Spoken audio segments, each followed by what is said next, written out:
Hello, we are Group 1. We'll be doing our presentation on depression.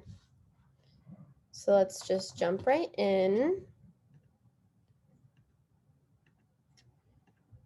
So what is depression? Depression is a very serious and common mood disorder.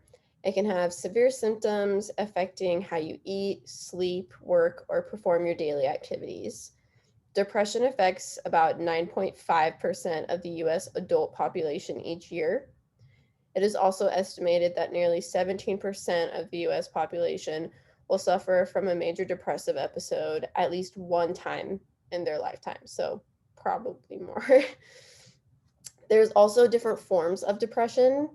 There's persistent depressive or disorder, which is usually a long lasting form of depression. Clinically, it's usually at least 2 years. And it's just a very persistent, overwhelming feeling of sadness and depression. There's postpartum depression, which can actually happen before and after birth. It's an overwhelming feeling of sadness, anxiety, and exhaustion from what the mother just went through and what she's going to continue going through and the care of her child. It's very, very common. There's psychotic depression, which is a combination of severe depression and a form of psychosis.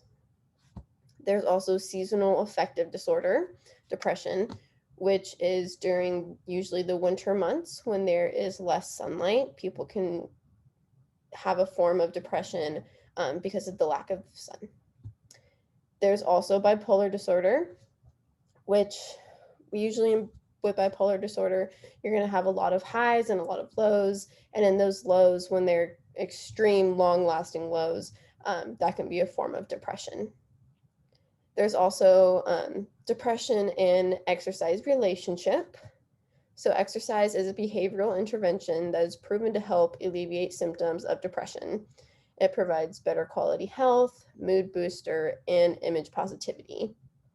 With the better quality health, usually if you're exercising more, that's accompanying with better eating. And even if you're not eating better, still exercising more often is doing a great service to your body, keeping it healthy. There's also a mood booster with exercising. Those endorphins are getting up there. And so the mood booster. And then with image positivity, you're going to be seeing it on the outside of you. You're going to be feeling it with more exercise. So now we will move on to the next slide. All right, so let's discuss depression and chronic health problems. So depression has a strong association with health problems such as diabetes, arthritis, multiple sclerosis, congestive heart failure, hypertension, coronary artery disease, chronic obstructive pulmonary disease, as well as end-stage renal disease. There are also further associations with non-specific syndromes such as obesity, chronic fatigue syndrome, and fibromyalgia. And many of these health problems can be prevented with just exercise. Now, suicide may be relatively more common in those with chronic physical illnesses. And what I mean by these are diabetes, asthma, arthritis, cancer, those kind of illnesses. Um, and these chronic physical illnesses can make exercising tedious and painful. So antidepressant drugs are widely used in the treatment of depression in people with these chronic health problems. Individuals with depression are 3 times less likely to adhere to medical treatment than individuals with depression.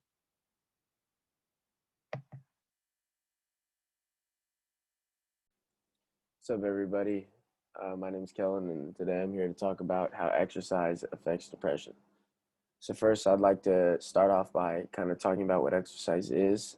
It's a behavioral invention, and through multiple studies, it has shown great promise in alleviating symptoms of depression. It cannot cure depression, and it is not like a guaranteed outlet for it, but it is something that can help alleviating some of the symptoms. So treatment of clinical depression can be improved by the addition of cognitive behavioral therapies and by exercise. Uh, CBT, or cognitive behavioral therapy, helps modify thought patterns to help change moods and behaviors. This form of therapy, it modifies your thought patterns in order to change the moods and behaviors, and it's really based on the idea that negative actions or feelings are the result of current distorted beliefs or thoughts, not unconscious forces from the past. So it's kind of dealing with your day-to-day thoughts and trying to help you. Next, really talking about the exercise. So high intensity exercise releases the body's feel-good chemicals called endorphins. I'm sure everyone's heard of that before. And that results in like what a runner's high that joggers have. So when people go running, they get this type of intrinsic feeling when the endorphins are released. Again, the body's feel-good chemicals. That kind of activity spurs the release of proteins called neurotrophic or growth factors, and it causes the nerve cells to grow and make new connections. And then the improvement in the brain function makes you feel better. And then in people who are depressed, neuroscientists have noticed a smaller hippocampus in the brain, and that region helps regulate your mood, and it's smaller. So exercise supporting cell growth in the hippocampus improves nerve cell connections, which again can help relieve depression and help with those the mood regulation in the hippocampus. And depression manifests itself physically by causing disturbed sleep, reduced energy, appetite changes, body aches, and increased pain perception, all of which can result in less motivation to exercise. So people who are depressed can have a harder time trying to get out there and exercise, but it's a good reminder to know that like exercise is a great outlet for somebody who's struggling with depression or anxiety. You know, when you're out there and you're exercising, that's all you can think about. You're not worried about all your internal thoughts and moods. So overall, exercise is great for the body, both your physical well-being and your mental well-being, and I recommend that everybody exercise multiple times a week. Thank you. Okay, so for this case study, it was a measure of physical exercise for late life major depression patients. It was conducted by Amari and colleagues where they tested out the exact benefits that physical exercise can have on people with major depression. It was aimed to see if physical exercise can actually improve the outcomes with those that have late life or those that have major depression. The study was a total of 121 primary care patients that were above the age of 65 years old.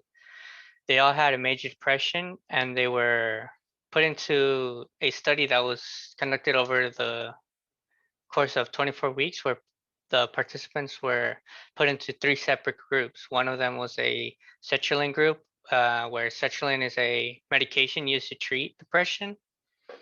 Another group was a lower intensity non-progressive exercise plus that medication.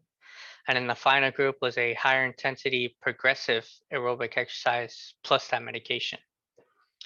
And what they used for the results and what they measured was something called the Hamilton Rating Scale for depression, where they tested the results where the primary outcome was remission, where you had to, I believe it was below 10 is where they achieve remission. So we can see right here at the baseline, people who just use the medication started off at 20.4, and then people were in the lower intensity exercise plus that medication started off at 20.1, and then people with higher intensity exercise, people with higher intensity plus the medication has started at 19.8, and as the weeks progress, we can see it drop lower and lower, and then we can see people with just medication between like 8 weeks and 24 weeks, we can see it kind of steadily stayed around the same area.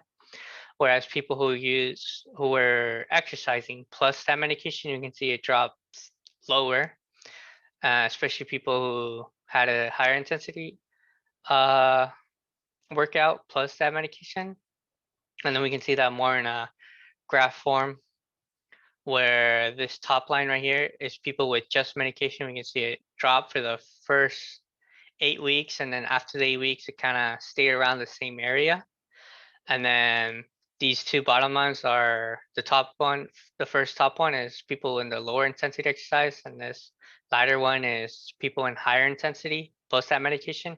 We can see the first 4 weeks, it kind of stayed around the same area. And then as the weeks grew longer and time progressed, we can see people in higher intensity drop lower. And the people in lower intensity still dropped, but not as much as the higher intensity. So what was found was that 45% in the people with just medication achieved remission, 73% in the lower intensity plus that medication achieved it, and then 81% in the higher intensity plus that medication achieved it. Where the greatest success was people in the higher intensity workout plus that medication. And so what they found in conclusion was that exercise is a safe way to treat late life major depression or major depression in those above the age of 65. They also mentioned how exercise, although they found that in this case, exercise is an effective way to treat depression, it isn't for all cases. They mentioned how there was few studies that measured measured exercise and depression, and that there's more studies that need to be done because what was found previously was that exercise does help in more mild and kind of moderate cases of people with depression, but people that have more of a serious form of depression, it does help, but it doesn't treat it properly, and then more steps are needed. Um, so yeah, people who exercise at a more higher intensity, they also mentioned how people, if you want somebody to treat at a higher intensity, it's kind of hard to get them to start, but once they do, it becomes a effective way to treat depression, especially if you take some sort of medication and you exercise. It's probably the most effective way that they found to treat depression for those that are above this age 65. All right, so in this study that we found by Dr. Lynette Kraft and Dr. Frank Perna, in this study, they got their data from various other case studies, which tested the effects of exercise on all kinds of patients, including moderately depressed elderly, severely depressed elderly, both male and female, some teens, middle-aged adults, and they took in consideration when comparing these case studies, the types of exercises being done by the depressed patients in each study, as well as the frequency of exercise. And they concluded that the mechanisms underlying the antidepressant effects of exercise remain in debate. However, the efficacy of exercise in decreasing symptoms of depression has been well established. Also, the data regarding the positive mood effect of exercise involvement, independent of fitness gains, suggests that the focus should be on frequency rather than the duration or intensity until the behavior has been well established. And since the mechanisms underlying the antidepressant effects of exercise remain unclear, this main study goes on to discuss several credible physiological and psychological mechanisms which could be responsible for this exercise and depression relationship.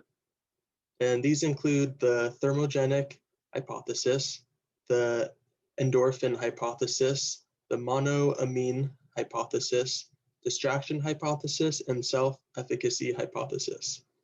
And however, there is little research evidence to either support or refute most of these theories. Now you're probably wondering how making healthy life choices can minimize depression. Obviously, as talked about before, exercise has been shown to be related to reductions in depression and anxiety, as well as other negative emotional states. Both the acute and chronic effects of exercise have been studied, and reductions in anxiety and depression are minimized with regular exercise of moderate intensity that is 20 to 30 minutes in duration, aerobic, and most importantly, enjoyable. Because if the activity that someone's doing is not enjoyable, they're not going to come back and continue to be making healthy choices. If it's too hard or potentially just not stimulating enough, the person may not come back. They may think they don't like exercise, or they think that it's just not for them. I mean, exercise isn't the only thing that's important, though. So exercise has been shown to be related to changes in mood states, such as decrease in fatigue and anger, an increase in vigor, alertness, and energy. Excuse me. However, exercise is only half the battle. Good eating habits can jointly add to a well-balanced lifestyle in which good food is used to fuel the body and give it natural energy. If you heard the term good in, good out, meaning you put good food into your body, and that allows you to get good out. So someone can exercise a lot, but if their diet is garbage, if they're eating unhealthy fast food all the time, they may be taking in enough calories to support their activity level, but bad eating habits come with high cholesterol and high blood pressure, which can lead to other health problems such as like cardiovascular disease or even diabetes, even though someone may be physically active. So having a good diet is extremely important. Thirdly, making healthy choices does not happen overnight. It is a continuation of many small steps that change bad habits. The power of the mind on the body is an incredible thing, as the mind can be used to increase performance. Thus, treating the mind right is very important. This means getting enough sleep and maintaining healthy, positive thoughts when dealing with success or adversity. Not getting down on yourself when something doesn't go your way, or not giving yourself enough credit for the hard work you've been putting in. All those negative thoughts and bad habits can really like weigh down on you, and obviously like give you some sort of depression or some sort of feelings towards that. But having healthy mindset with the physically active, with being physically active and a healthy diet lead to some really healthy life choices that can really minimize the effects of depression.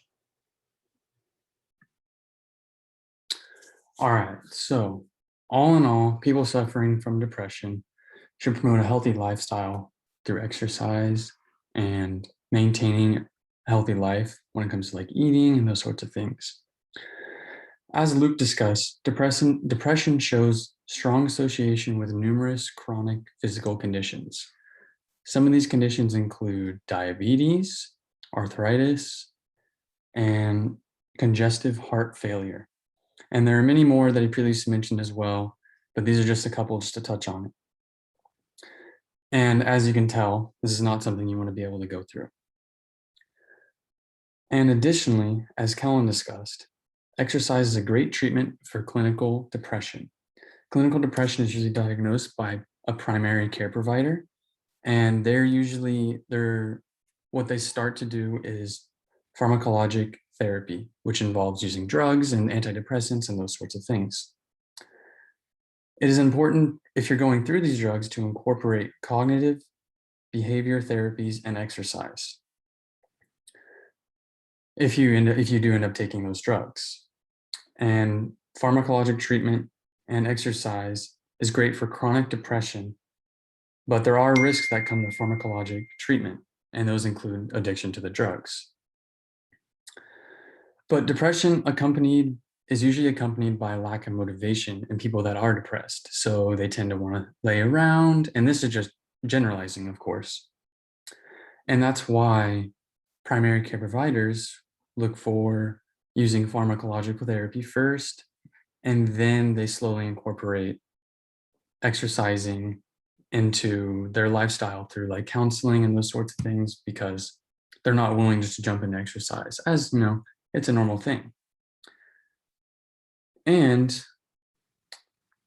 there were case studies mentioned also that Luke talked about, and the case studies show a strong correlation between an increased amount of exercise leads to a decreased in feeling of bad mood and depression. And exercise and maintaining a healthy lifestyle is what relieves some of those symptoms. Some of these theories we talked about, I just want to briefly recap on those that I mentioned earlier, were the thermogenic hypothesis, which means an increase in body temperature due to exercise usually leads to relaxation and reduced muscle tension, which is a common problem amongst people that are depressed. Another hypothesis is the endorphin hypothesis. And that meant that when you exercise, you have an increase in beta endorphins, which is related to positive mood and overall enhanced sense of well-being, as mentioned in the case study. And then the next hypothesis, excuse my pronunciation, but it's monoamine hypothesis, which from studies, it seems to be the most promising in that it is mostly it is the main hypothesis that supports a decrease in depression. And this means that it has an increased availability of the brain neurotransmitters. Those are the dopamine and norepinephrine and serotonin of the brain. And those are usually diminished when you have depression. And then another hypothesis that was also mentioned was a distraction hypothesis, which essentially is when you're have physical activity, say you're going for a walk or exercising, you get distracted from worrying and, depressing thoughts. And last but not least is the self-efficacy hypothesis, which is a belief that one possesses the necessary skills to complete a task as well and with confidence that you're going to obtain that goal. And through exercise, it's usually self-efficacy is usually bumped up a little bit. And those are just a couple hypotheses. Obviously, they're all hypotheses, so they're not actual facts. And it'd be really helpful if we can get more research on those, because if we can determine if it is the main cause of depression or the main source of treatment was a monoamine hypothesis, for example, then we can help treat people with depression. And then a couple more things that I wanted to touch on before I let you go is, if someone is depressed, it's important to get involved with a healthy life, join a club, anything social. I mean, I know it's hard sometimes, obviously, but first, primarily, I'd go see a primary care physician, and they can get you started on antidepressants if that's what you're looking for. And hopefully he can lead you into those, the exercise. And it doesn't have to be anything crazy at first, obviously. All you have to do is just go for a walk. I mean, anything to take your mind off things, all those sorts of things. And you exercise at your own intensity.